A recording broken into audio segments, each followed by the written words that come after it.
predisposición de las masas educadas tecnológicamente a sucumbir bajo cualquier despotismo, como escribió Theodor W. Adorno, representan problemas que la ciencia política de la actualidad no ha podido explicar satisfactoriamente, pese a avances notables en esta disciplina.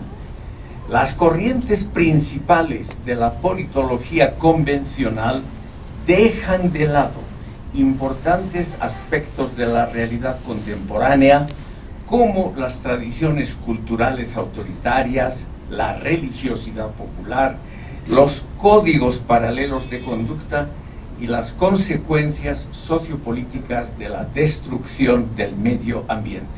Estos son temas que la escuela de Scott Mainwaring jamás ha tratado. Una de las corrientes importantes de la politología norteamericana puede ser descrita someramente como el intento de alcanzar un paradigma rutinario de cientificidad. Sus representantes parecen sentir nostalgia y hasta envidia por los métodos de investigación y los valores normativos de las ciencias naturales, y han tratado, en consecuencia, de elaborar procedimientos que brinden la seguridad, la precisión y el prestigio que ellos atribuyen a las disciplinas exactas. Uno de los resultados de esta tendencia es la formalización creciente de las ciencias sociales. En la actualidad, notables representantes de la politología han propuesto sistemas de medición fenomenológica y procedimientos matematizables para construir, por ejemplo, correlaciones fidedignas entre el desarrollo económico y la evolución política, como hemos visto en la conferencia de Mainwaring. Algunas de estas teorías han salido de necesidades burocráticas de organizaciones supranacionales y también de los sistemas previsionales de seguro social y jubilaciones. Una conceptualización precisa y una medición confiable de datos brinda, por supuesto, esto quiero dejar en claro, mejores pistas acerca de la potencialidad de la acción estatal. Aquí menciono solamente la temprana teoría del poder infraestructural de Michael Mann, que ha servido de inspiración a numerosos enfoques posteriores.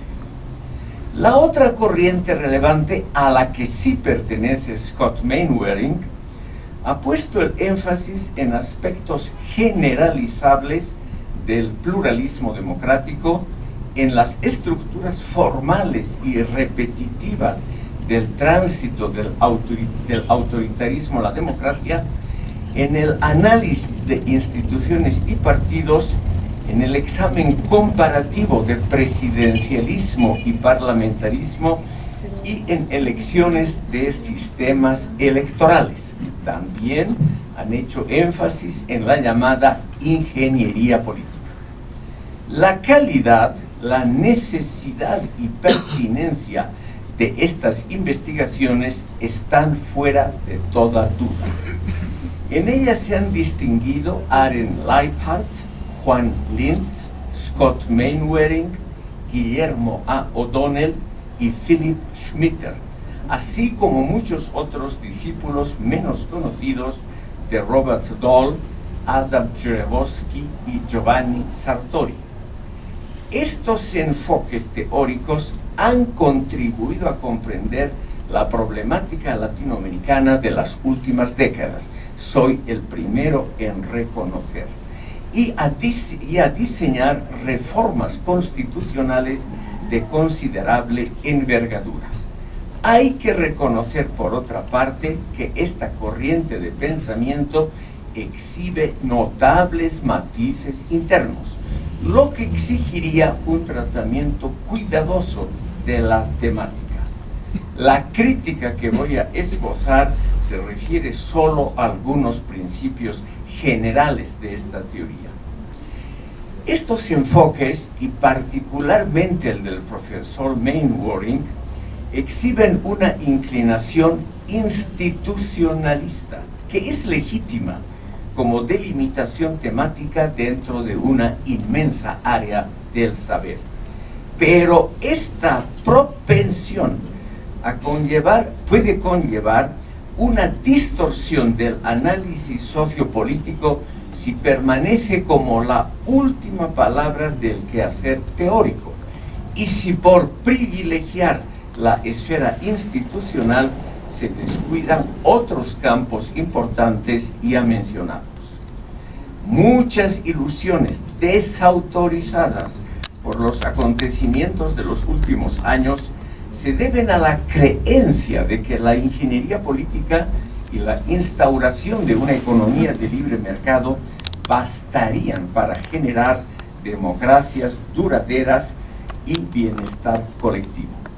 Considerables expectativas ligadas a los procesos de modernización y globalización han resultado ser una simple desilusión, porque la inmensa mayoría de los cambios institucionales, los esfuerzos de la ingeniería política, las reformas electorales y hasta la reducción del aparato administrativo burocrático han modificado el país legal, pero han dejado bastante incólume al país real de la respectiva sociedad. En el periodo comprendido entre 1980 y 2010, una porción importante de estos esfuerzos en ciencias políticas adoleció de un optimismo acrítico. Bajo la influencia de una tradición pragmático-tecnicista, estas concepciones supusieron que modificaciones inducidas desde arriba y dirigidas por élites de iluminados podían producir democracias sólidas y comportamientos racionales.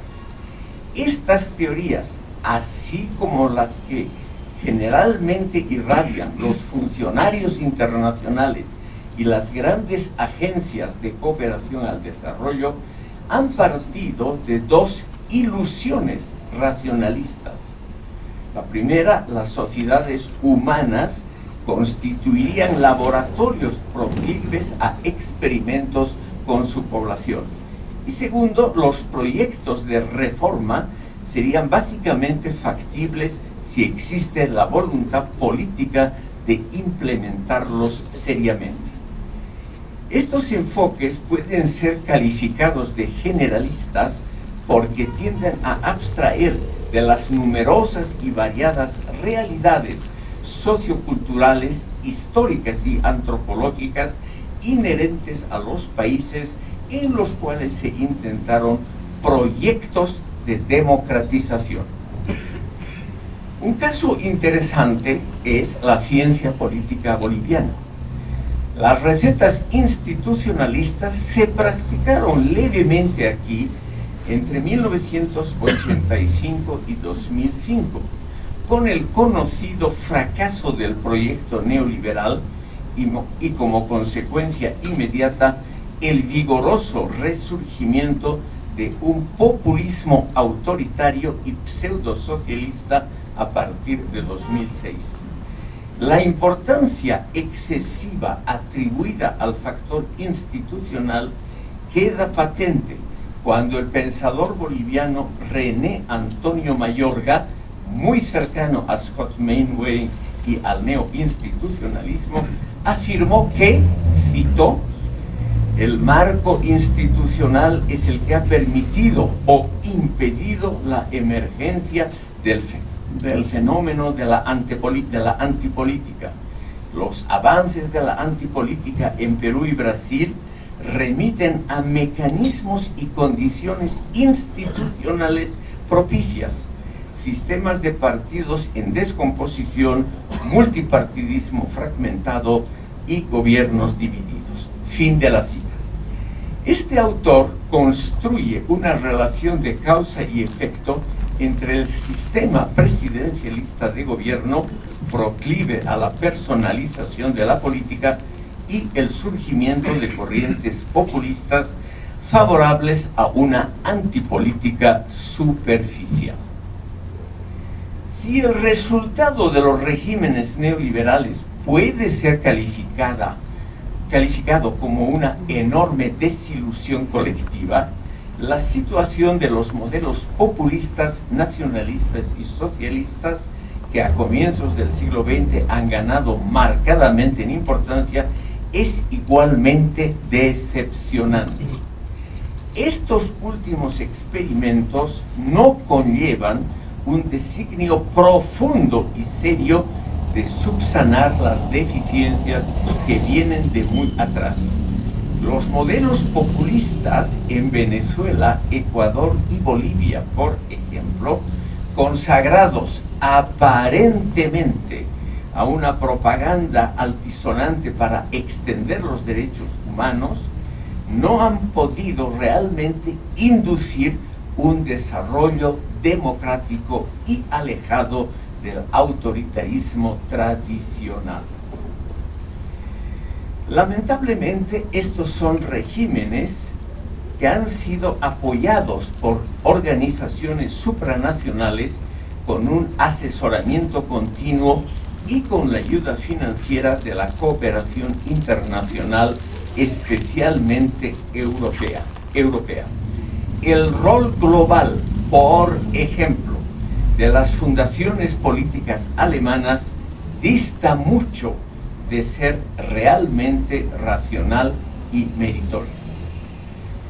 Los gobiernos populistas, y este es el problema que Scott Mainwaring no puede explicar, han estado respaldados por el voto democrático y libre de sus sociedades respectivas, o por lo menos avalados por el apoyo colectivo tácito de masas políticamente infantilizadas.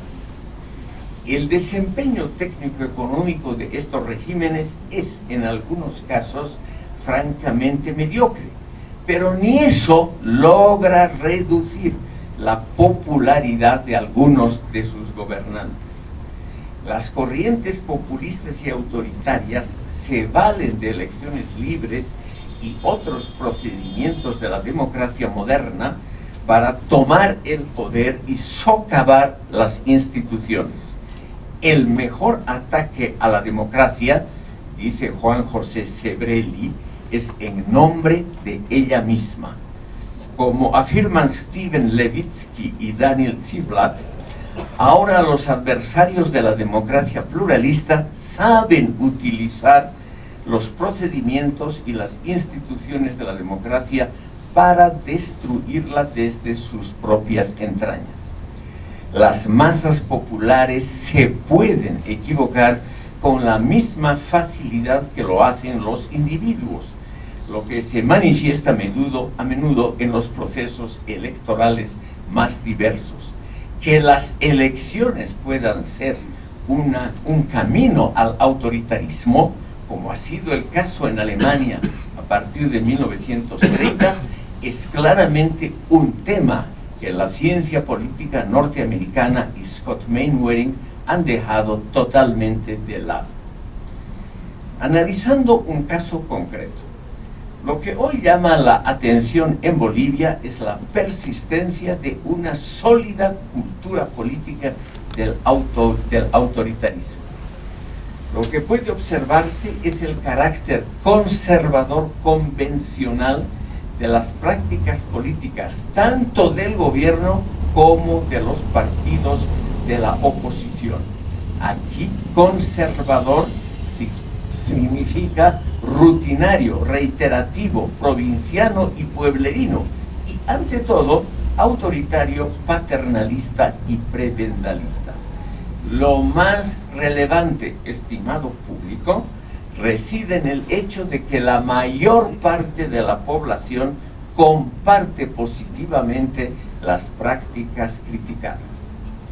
Es obvio que esta constelación no ha sido creada por el movimiento al socialismo, pero sí legitimada y exacerbada.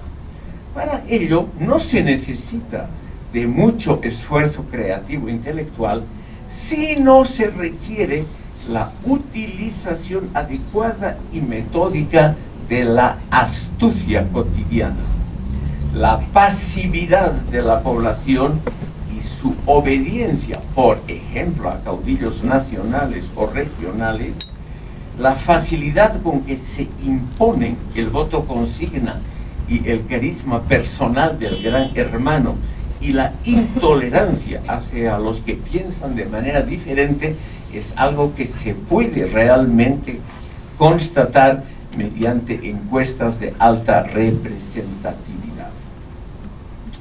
Como corolario, se puede afirmar que este proceso hacia el autoritarismo significa en realidad la supremacía de las habilidades tácticas sobre la reflexión intelectual creadora, la victoria de la maniobra tradicional por encima de las concepciones de largo aliento y el triunfo de la astucia sobre la inteligencia.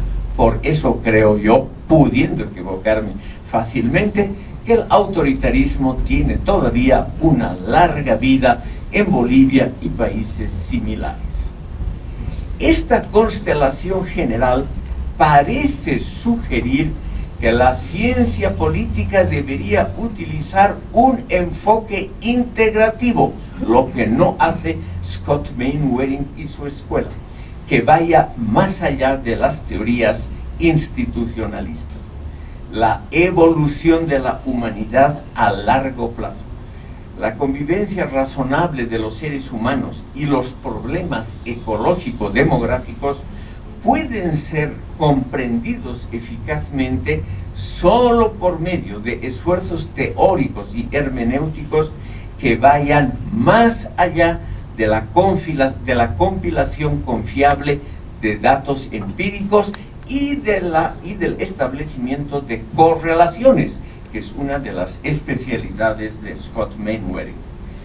Para comprender esta compleja problemática, tenemos que elegir entre varias opciones para el futuro y por consiguiente debemos ejercer la facultad de emitir juicios valorativos, aunque sean incómodos. Menciono, estimado público, algunos temas de un enfoque integrativo que no han sido nunca considerados por la politología norteamericana convencional.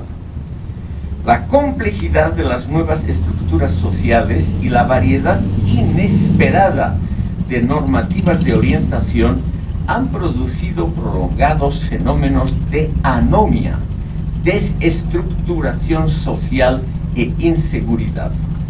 Peter Waltman, a quien debemos notables estudios sobre los fenómenos de anomia en América Latina y Bolivia, el libro de él obviamente jamás leído y menos discutido en esta carrera, señaló que la falta de reglas claras, generalmente aceptadas y practicadas, o a menudo la evaporación de las mismas con extraordinaria facilidad, ocurre paralelamente a la expansión y modernización de un aparato estatal deficiente y corrupto, que no puede asegurar para sí el monopolio de la coerción física legítima, ni tampoco garantizar la prestación de servicios sociales indispensables. ¿Puedes apagar esto? Por otra parte, Manfred Wölke postuló la existencia de una entropía social que se manifiesta en la disipación continua de la energía, en la desintegración de las instituciones que garantizan el orden, en la descomposición de normativas estructurantes, en la declinación cualitativa de actividades científicas, artísticas y literarias, y en formas exorbitantes de consumo masivo insostenibles a largo plazo. La entropía social también se manifiesta en las tendencias autodestructivas negativas a nivel mundial.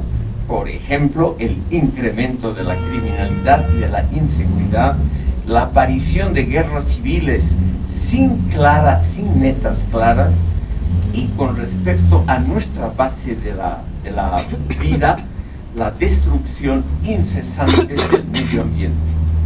La política se ha convertido, como lo afirmó Franco Gamboa Rocabado, en estrategias de teatralización que tratan de impresionar al público a través de expresiones dramatúrgicas y otros mecanismos de manipulación de sentimientos para conseguir la adhesión del público o inducirlo a una cierta toma de posición sobre una determinada política. Esta adhesión, nos dice Gamboa Rocabado, es intransparente en el sentido de que no deja ver la verdadera intención de los actores políticos. Finalmente, hay que considerar otro tema más descuidado. Este produce relaciones altamente complejas de dominación y subordinación, y es la esencia misma del poder político. Los líderes populistas lo saben manejar con un gran talento. Ellos conocen el carácter subliminal y en parte las relaciones eróticas que se dan en el poder político y a partir de él. Y por ello se puede afirmar, sin coincidir con Friedrich Nietzsche, que la detestable lógica de los poderosos no siempre está enfrentada a la ética superior de los débiles, como generalmente se cree. Los enfoques institucionalistas, cuyo ejemplo es Scott Mainwaring, han descuidado todos estos temas citados y nunca se han preocupado, por ejemplo, por las conclusiones de la psicología y del psicoanálisis sociales. En el fondo, los enfoques institucionalistas han aceptado implícitamente la tesis central de las antiguas teorías norteamericanas de la modernización. La modernidad habría traído consigo un proyecto de vida de los individuos autónomos que ha convertido en obsoleta la servidumbre de los colectivos cerrados premodernos. Pero esto ha demostrado ser más un postulado teórico que una realidad práctica. La educación moderna, por ejemplo, no ha logrado eliminar el peso determinante de las tradiciones arcaicas. Uno de los mejores ejemplos es justamente Bolivia. En la praxis, el racionalismo que puede ser enseñado en escuelas y universidades no ha logrado debilitar las raíces profundas del comportamiento de muchos estratos sociales. Aquí, estimado público, reside la fuerza normativa, que sigue siendo muy vigorosa, de las tradiciones autoritarias, cuyos ejemplos más preocupantes en la actualidad son Rusia, China e Irán.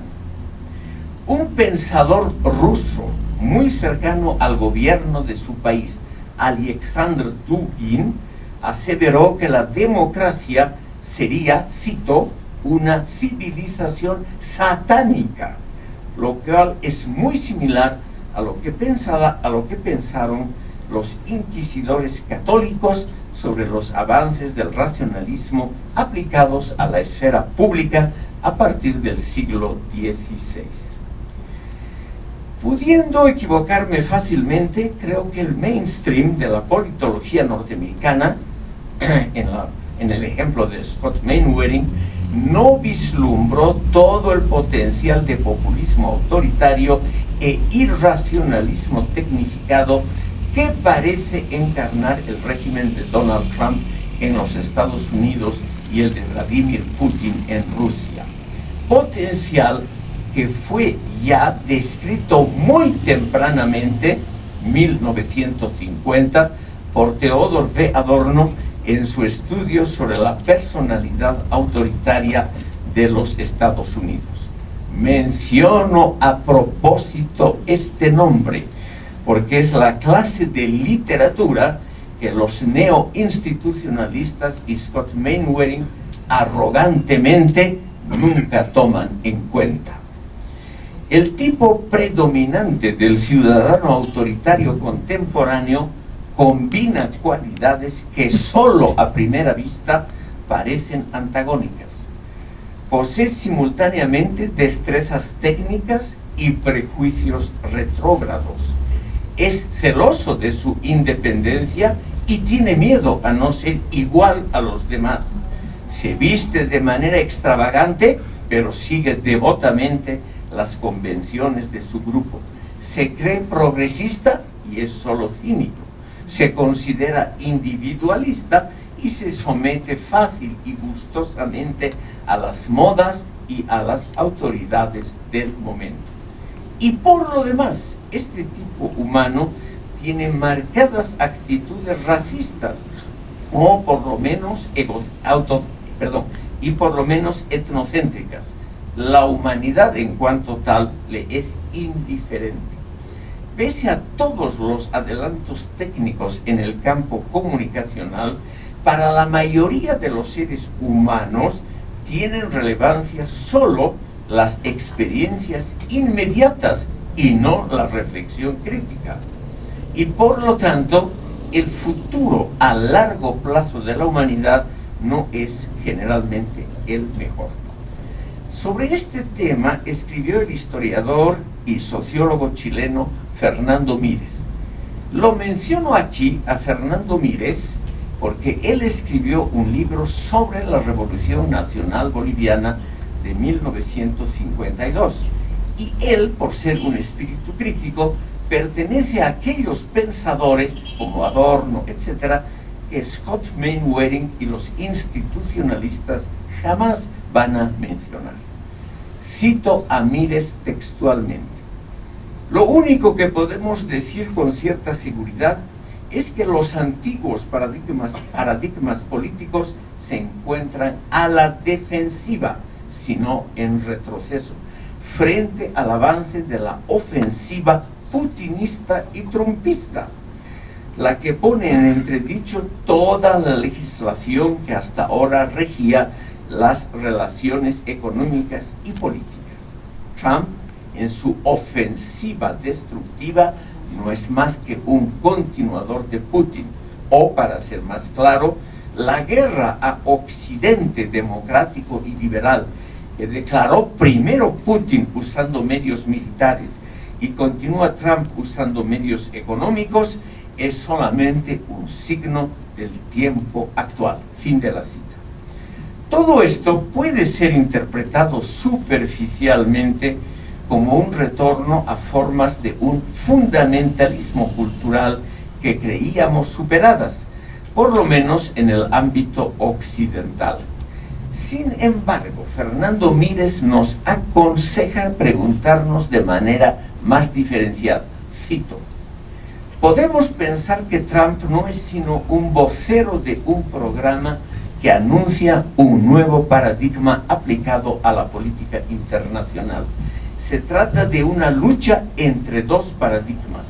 Uno, todavía el europeo liberal democrático de hoy, que considera al ser humano como un fin, y el otro, el de Putin y Trump, que creen que el ser humano es solo un medio para cumplir objetivos que van más allá de los seres humanos de carne y hueso. Fin de la cita. En los pocos meses, como ustedes saben, del gobierno de Trump han decaído las reglas de juego democrático, se ha debilitado la independencia del poder judicial y se ha puesto en entredicho a la propia Constitución. Muy probablemente Trump va a ser presidente por tercera y cuarta vez si es que la edad y la salud se lo permiten. Durante el siglo XX pudimos observar que los avances técnico-científicos, como en el caso de los regímenes de Stalin y Hitler, podían ser utilizados para consolidar regímenes totalitarios. Hoy estamos ante esa posibilidad. Fernando Mírez nos sugiere que el gobierno de Trump se parece a lo que describió una gran pensadora, Hannah Arendt. Ella dijo: el gobierno de los fascistas es la alianza entre las élites y la chusma. Esta especie de pacto entre una oligarquía poderosa, satisfecha consigo misma, con alianza con las capas sociales de bajos niveles de educación e ingresos, es lo que se ve ahora en los casos de regímenes populistas en América Latina, pero también en casos como el de Estados Unidos. En los Estados Unidos, Trump contribuye a reflotar una tradición sociocultural que siempre estuvo presente en el país, aunque soterrada por los adelantos de la modernidad democrática. Una fuerte hostilidad hacia los intelectuales y, por consecuencia, una vigorosa animadversión hacia todo aquel que piensa de forma diferenciada. La situación en Rusia, China e Irán no es del todo distinta. En otro plano, y por culpa de los postmodernistas, de los marxistas radical estridentes y de los adoradores de cualquier frivolidad novedosa y rutilante, como la apología de todas las modas asociadas al tema género, han hecho que los pocos intelectuales críticos que quedan en el mundo aparezcan ahora como los villanos que ponen en peligro el orden social, predicando temores infundados como los que yo irradio en este momento. El espíritu simplificado de ortodoxia es una especie de respuesta lamentablemente muy efectiva a la actual tiranía de la corrección política, del multiculturalismo obligatorio y de la falsa cultura progresista que han impuesto las izquierdas a nivel global. Para muchos pensadores izquierdistas y postmodernistas, la República Popular de China representa una identidad nacional sólida y original, alejada de las ilusiones y engaños de la cultura occidental. Esta opción conlleva la renuncia a los ideales de la transparencia liberal y a las instituciones de la democracia, ideales que en el fondo aparecen ahora como impuestos por la cultura occidental. Un conocido intelectual de izquierda, no voy a nombrar el nombre, afirma que la democracia liberal y los derechos humanos constituirían solo mantras, es decir, ideas sin importancia que la propaganda de Estados Unidos repite para frenar el creciente poderío económico de la China y para rivalizar con su brillante modelo político. Para terminar, el paradigma chino tiende a reemplazar al soviético y al cubano en el imaginario progresista de América Latina, y me imagino también en el cerebro de muchos de ustedes. Y este modelo combina de modo más o menos estable la propiedad privada de los medios de producción y del comercio exterior con una cultura autoritaria, a menudo con tintes nacionalistas y con una estructura de un partido único y un férreo control sobre una población infantilizada. En América Latina se pasa fácilmente por alto que la China contemporánea es una autocracia convencional impuesta desde arriba, pero con las más modernas innovaciones tecnológicas. Y esta visión idílica de la China es la que es extraordinariamente popular en medios juveniles de todo el tercer mundo. Entraña naturalmente un peligro: ignorar la manipulación de la conciencia individual y colectivamente mediante el uso de métodos muy eficaces y refinados y por lo tanto difíciles de ser detectados y descubiertos. Esto impide que los ciudadanos aprendan de sus errores y que puedan formar juicios morales, racionales y autónomos. Desde la propia China se insiste en el excepcionalismo de esa gran cultura, lo que impide juzgar negativamente los procedimientos de control social, el manejo oficial de la narrativa destinada a la propia población china y también al exterior, y para comprender la manipulación de las emociones, que el gobierno chino lo hace realmente con un refinamiento increíble. La población china, sometida permanentemente a un lavado cerebral, cree que estos mecanismos muy efectivos de hipervigilancia están destinados a asegurar la felicidad y la tranquilidad del pueblo chino.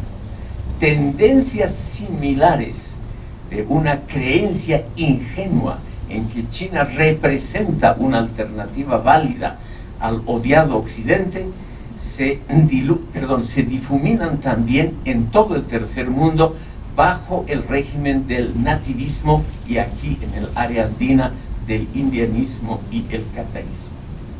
Para concluir, parafraseando a un gran liberal que también ha sido olvidado por los institucionalistas como Scott Mainwaring, me refiero a Samuel P.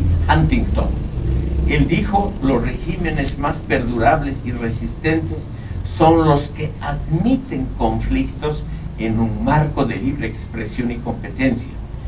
Considerando la dimensión de largo plazo, los mejores gobiernos han resultado ser aquellos de índole liberal que admiten en su seno tendencias contrapuestas que exhiben una cierta descentralización y poco carácter doctrinario, entre otras razones porque este modelo pluralista se basa en una visión más sobria y realista del ser humano, una visión que toma en cuenta sus disparidades, vicios, ambiciones y desavenencias perennes. La escuela institucionalista representada por Scott Mainwaring lamentablemente ha dejado de lado a estos pensadores y a estos problemas a los que me referí. Muchas gracias por escucharme.